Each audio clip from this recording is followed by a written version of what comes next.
If you're over 60 and spending most of your days alone with no one to call or visit, I need you to listen carefully.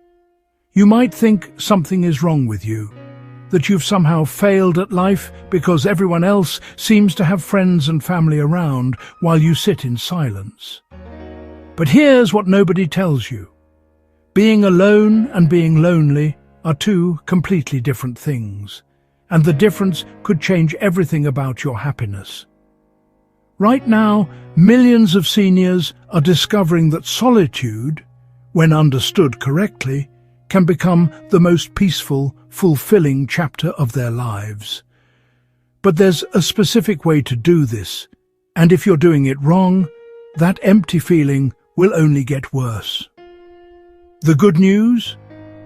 There are 6 proven strategies that can transform your alone time from painful isolation into genuine contentment, and you can start using them today. In the next 20 minutes, I'm going to show you exactly how to be genuinely happy alone, even if you have no close friends or family nearby.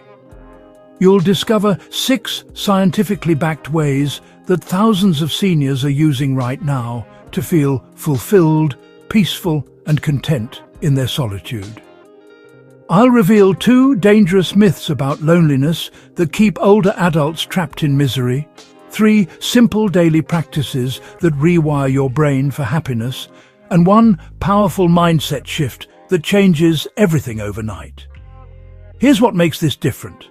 These aren't just feel-good tips. Every strategy I'm sharing is backed by recent research on senior mental health and proven by real people over 60 who've transformed their lives.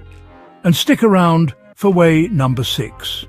It's the most surprising and the most powerful, and it's helped thousands of seniors completely rewrite their relationship with being alone. Before we dive in, do me a quick favor. If you're watching this because you felt that ache of loneliness, drop A in the comments. First, let me tell you about Sylvia. She's 68 years old, spent 40 years as a dedicated nurse, raised 3 children who now live in different states, and lost her husband 5 years ago. For the past 2 years, she's been spending most days alone in her apartment, sometimes going an entire week without a real conversation. She told me she felt invisible, like the world had moved on without her. And here's what broke my heart. She was ashamed. She thought being alone meant she had somehow failed at maintaining relationships. But Sylvia's situation isn't unique, and it's definitely not her fault. According to recent research from 2024, over 35% of adults over 65 report feeling lonely on a regular basis, and that number jumps to nearly 50% for those over 80. This is an epidemic, and it's getting worse. Here's why. Our modern world wasn't designed for aging adults. After retirement, the daily social structure of work disappears. Friends and spouses pass away or move to be closer to their own families. Mobility issues make it harder to get out and socialize. Adult children are busy with their own lives, often living hundreds of miles away. Technology has created a generation gap. While younger people connect online, many seniors feel left behind and disconnected. And here's the kicker. Society tells us that being alone in old age means something went wrong. That successful aging means being surrounded by loving family and tons of friends. But that's simply not reality for millions of perfectly wonderful people. The isolation isn't a personal failure, it's a societal shift. Families are more geographically spread out than ever before. Communities are less tight-knit. The traditional support systems our parents had simply don't exist anymore for many of us. So if you're experiencing this, please hear me. You are not broken. You are not a failure. You are navigating a cultural reality that previous generations didn't face. And the first step to happiness alone is releasing that shame and understanding this truth. Being alone can actually be a gift if you know how to unwrap it. Way 1. Create a sacred daily ritual. Now, let's talk about the first proven way to transform your alone time. Creating sacred daily rituals. And I want to tell you about someone who mastered this beautifully. Meet Leonard. He's 72, a retired accountant who lives alone in a small town. After his wife passed, Leonard fell into a dark depression. His days blurred together. Wake up, watch TV, eat whatever was easy, go to bed, repeat. He felt like he was just waiting to die. But then something shifted. Leonard decided to create what he calls his morning ceremony. Every single morning at 6:30 a.m., Leonard wakes up, makes himself a proper pot of coffee, not instant, the real stuff, and sits in his favorite chair by the window. He spends exactly 20 minutes watching the birds at his feeder while sipping his coffee slowly. Then he writes 3 pages in his journal, just stream of consciousness, whatever comes to mind. After that, he tends to his small herb garden on the balcony, even in winter when he's just checking the soil and planning for spring. This ritual takes him about 90 minutes total, and Leonard says it saved his life. Here's why rituals are so powerful. They provide structure, anticipation, and meaning. When you live alone, you lose the natural structure that other people provide. Meal times together, conversations that mark the day, shared activities. Rituals replace that structure with something you control entirely. Research from neuroscience shows that rituals activate the reward centers in your brain and reduce anxiety. They give you something to look forward to, which is crucial for mental health. And unlike socializing, which depends on other people's availability and energy, rituals are 100% within your control. Here's how to create your own sacred ritual. First, choose a specific time of day that feels meaningful to you. Morning, afternoon, or evening. Second, select 3-4 activities that bring you genuine pleasure or peace. These should be simple enough to do every day, but special enough to feel ceremonial. Third, do these activities in the same order every single day. The consistency is what makes it sacred. Some powerful ritual ideas for seniors. A morning gratitude practice with tea and watching the sunrise.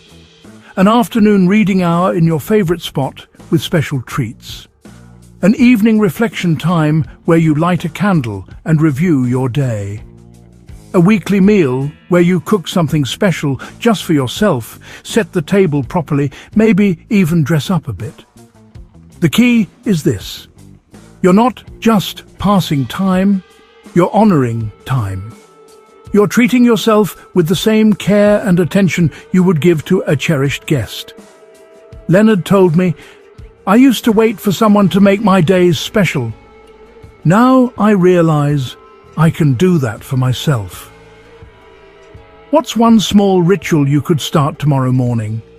Maybe it's as simple as making your coffee a certain way or sitting outside for 10 minutes. Let us know in the comments below. We read every single one, and we'd love to hear your ideas. But here's the thing. Rituals alone won't solve everything. Because the biggest battle isn't what you do, it's how you talk to yourself while you're doing it. And that brings us to way number 2, which might be the most important of all. Way 2. Become your own best companion. This next strategy might sound strange at first, but stay with me because it's absolutely life-changing. You need to become your own best companion. Let me introduce you to Diane. She's 70 years old, lives alone in a retirement apartment, and she does something that would make some people think she's lost her mind. She talks to herself constantly, but not in a worried, confused way. She has full conversations with herself, like she's her own best friend. Diane, you're making those scrambled eggs perfectly today. Oh, the blue sweater is a great choice. Brings out your eyes. Look at you go. That was a tough one. At first, Diane felt ridiculous. She worried the neighbours would hear her and think she was senile. But then she realised something profound. She had spent 70 years being a companion to other people. Her husband, her children, her co-workers. But she had never truly befriended herself. She was always critical, always pointing out her flaws, always dismissing her own needs. Here's what research on self-compassion tells us. The way you talk to yourself directly impacts your mental health, especially in isolation. If you're constantly criticizing yourself or dwelling on negative thoughts, being alone becomes torture. But if you learn to be warm, encouraging and kind to yourself, solitude becomes companionship. Think about how you talk to yourself right now. Do you say things like, "I'm so stupid for forgetting that," or "I look terrible today," or "Nobody wants to be around me anyway"? Would you ever say those things to a friend you loved? Of course not. So why do we say them to ourselves? Here's your action plan for becoming your own best companion. First, start noticing your self-talk. For one full day, pay attention to every negative thing you say to yourself internally. Write them down if you can. Second, challenge each negative thought. Ask yourself, would I say this to someone I care about? Third, replace the criticism with kindness. Instead of, "I'm so forgetful," try, "My memory isn't what it used to be, but I'm doing my best, and that's enough." But it goes beyond just changing your thoughts. True self-companionship means treating yourself the way you'd treat a dear friend.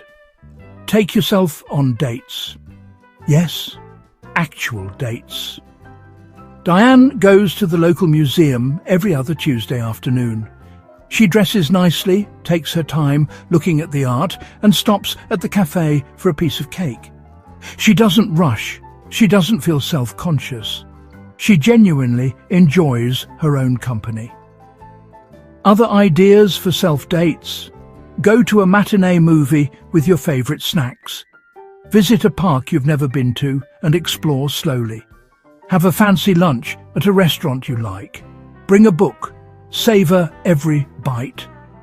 Visit a library or bookstore and spend an hour browsing. Attend a free community concert or lecture. Here's what happens when you do this consistently. You stop waiting for someone else to make your life enjoyable. You stop feeling like you need validation from others to do things. You realize that you are enough. Your own company is valuable. I spent 50 years of my marriage being half of a we. When my husband died, I thought I'd lost my whole identity. But learning to enjoy being me has been the most freeing thing I've ever experienced. I'm not half of something anymore. I'm a complete person all by myself. Do you ever take yourself on dates or treat yourself special? Where's your favorite place to go alone? Share in the comments. Your idea might inspire someone else. Now, you might be thinking, but I still crave some human connection. Is that wrong? Absolutely not. And that's exactly what way number 3 addresses. Way 3. Embrace purposeful solitude, not isolation. Here's a critical distinction that changes everything. There's a massive difference between chosen solitude and forced isolation. You can be happy living alone while still having occasional meaningful human contact. And that's exactly what way number 3 is about. Let me tell you about Calvin. He's 74, widowed for 8 years, and he lives alone in a small house with his elderly dog.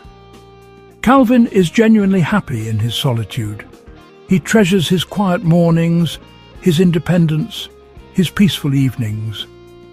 But he's not isolated. Here's his secret: purposeful connection without obligation. Every Tuesday morning, Calvin volunteers at the local food bank for 3 hours. He doesn't form deep friendships there. Most interactions are brief and task-focused. But he feels useful, he exchanges pleasantries with other volunteers and with the people he serves, and he leaves feeling connected to something bigger than himself. Every Thursday afternoon, he attends a senior walking group at the community centre. They walk for an hour, chat about light topics, the weather, local news, gardening tips, and then everyone goes home. No pressure to socialise outside of that hour, no obligation to form deep bonds, just pleasant, low-stakes human contact. And twice a month, Calvin attends services at his church. He sits in the same pew, exchanges greetings with familiar faces, participates in the community meal afterward, and then returns to his solitude feeling spiritually nourished. This is purposeful solitude, structuring your alone time with small doses of human connection that don't require the emotional energy of maintaining close friendships. It's perfect for people who are naturally introverted or who simply don't have the opportunity for close relationships anymore. Here's why this approach works so well. Research shows that even brief, positive social interactions boost our mood and sense of belonging. You don't need a best friend to feel connected. A friendly chat with a librarian, a smile exchanged with a fellow walker, a shared laugh with a volunteer coordinator. These micro-connections add up and protect against the harmful effects of isolation. The key is making these connections regular and purposeful, not random or forced. You're not desperately seeking friends. You're intentionally including small moments of community in your otherwise solitary life. Here are specific, accessible ways to create purposeful connection. Volunteer once a week at places that need help. Libraries, food pantries, animal shelters, hospitals, schools, reading to kids, thrift stores run by charities. These places are always short-staffed and welcome seniors. Join low-pressure senior groups, walking clubs, book clubs at the library, gardening clubs, hobby groups, knitting, woodworking, birdwatching, chair exercise classes at community centres. The beauty of these is there's a built-in activity, so there's no awkward pressure to make conversation. Attend community events regularly. Free concerts in the park, library lectures, town hall meetings, farmers' markets, church or spiritual community gatherings. Even if you're not deeply religious, many welcome everyone. Frequent the same places regularly. Coffee shops, parks, libraries, where you'll start recognizing familiar faces. Even without having full conversations, seeing the same people creates a sense of community. Take a class. Many communities offer free or low-cost classes for seniors. Art, technology basics, history, languages, cooking. You'll be around people with shared interests without the pressure of forming friendships. I love living alone. I love my quiet house and my routines. But 3 times a week, I step out into the world and remember I'm part of the human family. Then I come home and appreciate my solitude even more. What's one activity you've always wanted to try, or one place you could volunteer? Share below. You might inspire someone else to take that step. But even with great rituals, self-compassion, and occasional connection, there's something many seniors have lost that's critical for happiness. And that's what way number 4 addresses. Way 4. Rediscover childhood creativity. Here's something that might surprise you. One of the most effective ways to be happy alone is to rediscover the creativity you had as a child.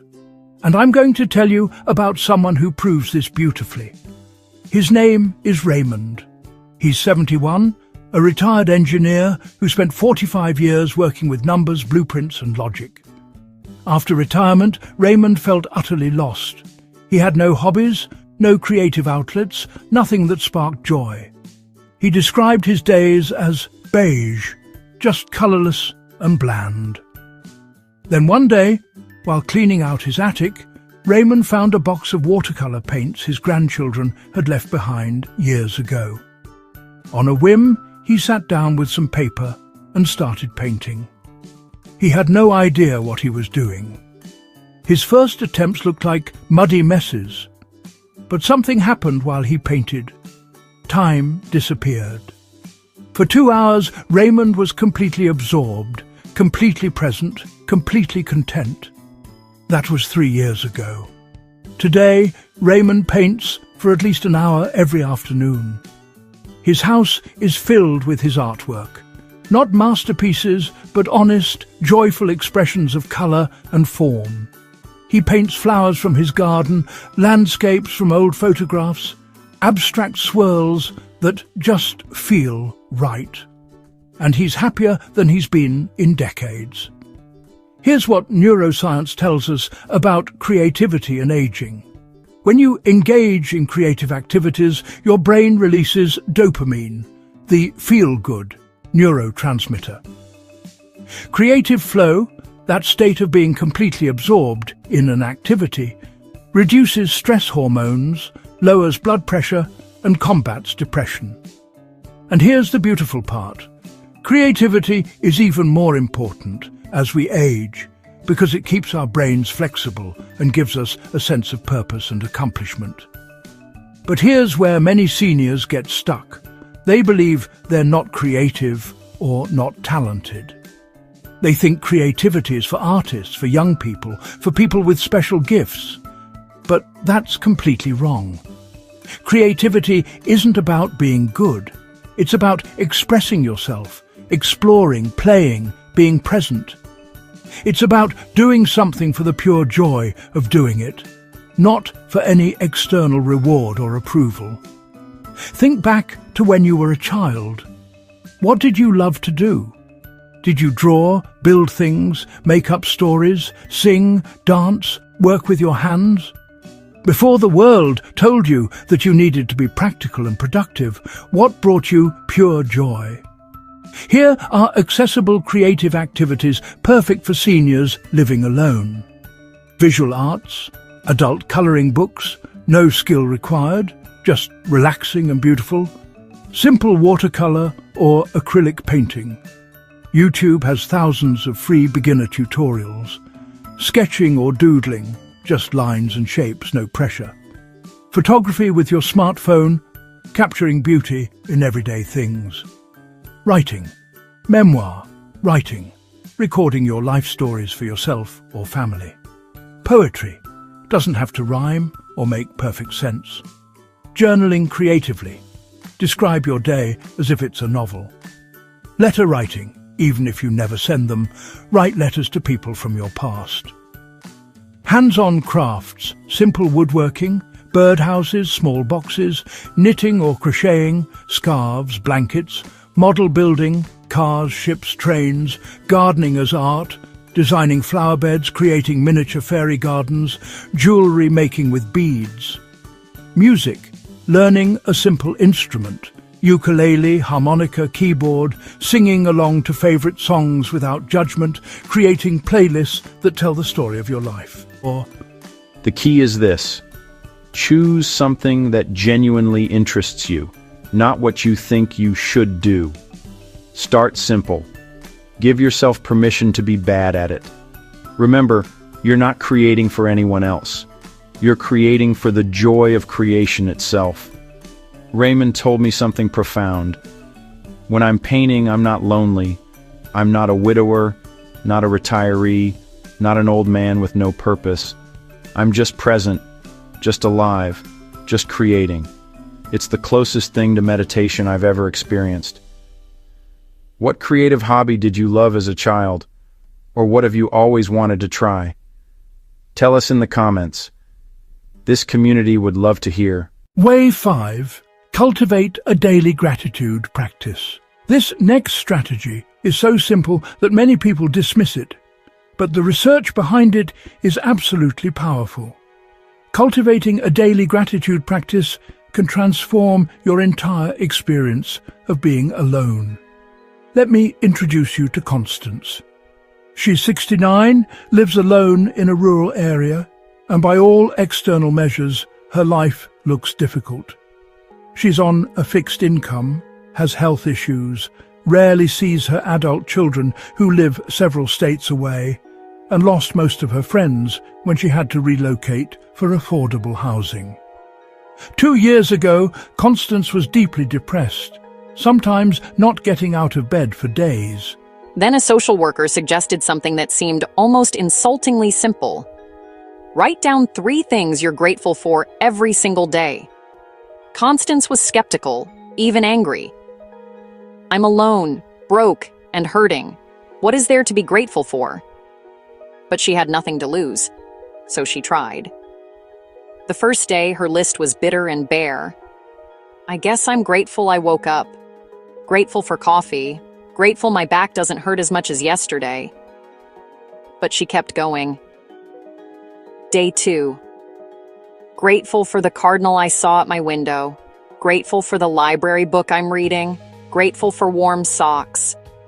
After 3 weeks, something shifted. Constance started noticing things during her day specifically to add to her gratitude list. She'd see afternoon sunshine streaming through her window and think, "There's one for my list." She'd taste a particularly good apple and think, "I'm grateful for this." After 3 months, Constance told her social worker, "I'm still alone. My circumstances haven't changed at all. But somehow I'm not miserable anymore. I notice beauty and small pleasures everywhere now. It's like I was living in black and white, and now there's color." This isn't just feel-good philosophy, it's neuroscience. Research from 2024 studies on aging and mental health shows that people who practice daily gratitude experience measurably lower rates of depression, better sleep quality, stronger immune function, and higher levels of life satisfaction. Here's why. Gratitude literally rewires your brain. Here's how to start a gratitude practice that actually works. First, choose your method. Handwritten journal, notes app on your phone, voice recordings, or just mental listing. Second, commit to a specific time every single day.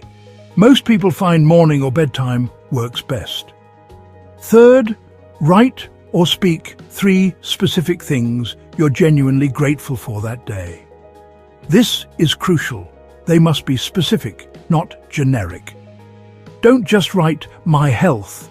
Write, "I'm grateful my knees didn't hurt when I walked to the mailbox today." Don't just write, "Nature." Write, "I'm grateful for the way the morning light made the frost sparkle on the grass." Specificity makes it real and trains your brain to notice details. Start small and honest. Some days your list might be basic. Grateful for hot water in my shower. Grateful my favorite show was on TV tonight. Grateful I didn't burn my toast. That's perfect. You're not trying to pretend your life is perfect. You're training yourself to notice what's good alongside what's hard. After about a month, try adding one more step. Gratitude for yourself. I'm grateful I got out of bed even though I felt low today. I'm grateful I was kind to the grocery store clerk. I'm grateful my body is still carrying me through life. Constance keeps a gratitude journal by her bedside. Every night before sleep, she writes her 3 things. She's filled 4 journals now. She told me, "Sometimes when I'm having a really hard day, I flip back through my old entries. I see hundreds and hundreds of good moments I would have completely forgotten. It reminds me that even in my alone life, there's so much quiet beauty." What's one thing you're grateful for right at this moment? Let's spread some positivity. Share in the comments below. Reading others' gratitude often reminds us of our own blessings. Now, everything we've covered so far is powerful. But way number 6 is the real game changer. It's the strategy that ties everything together and can transform your entire experience overnight. Way 6. Rewrite your loneliness story. This final strategy is the most powerful of all, and it's based on something called narrative therapy. Here's the core truth. The story you tell yourself about your life becomes your reality. And if you can rewrite your story, you can change everything. I want to tell you about Helen. She's 73 years old and has been living alone for 10 years since her husband died. For the first 8 years, Helen was trapped in a story of victimhood and loss. Her internal narrative went like this. I'm a lonely old woman. I had a full life once, but now everyone has moved on and left me behind. I'm just waiting to die. Nobody needs me anymore. I'm invisible. Helen repeated this story to herself hundreds of times when she woke up, when she sat in her quiet living room, when she saw families together at the grocery store. And that story became her prison. It didn't matter that she had a comfortable home, decent health, and enough money to get by. The story, she told herself, made her miserable. Then Helen attended a senior mental health workshop where a therapist introduced this concept. You are not your circumstances. You are the story you tell about your circumstances. And stories can be rewritten. The therapist had everyone do an exercise. First, write down the current story you tell yourself about your life. Then, using the exact same facts and circumstances, rewrite the story from a perspective of strength, freedom, and possibility. Helen was skeptical, but she tried. Her rewrite went like this. I'm an independent woman who has survived loss and come through it. I have the freedom to structure my days exactly as I choose, without needing to accommodate anyone else's schedule or preferences. I have peace, quiet, and autonomy that many people would envy. I've lived a full life, and now I'm in a chapter of rest and reflection. I'm free. Same facts, same empty house, same absent family, but an entirely different meaning. And here's what shocked Helen.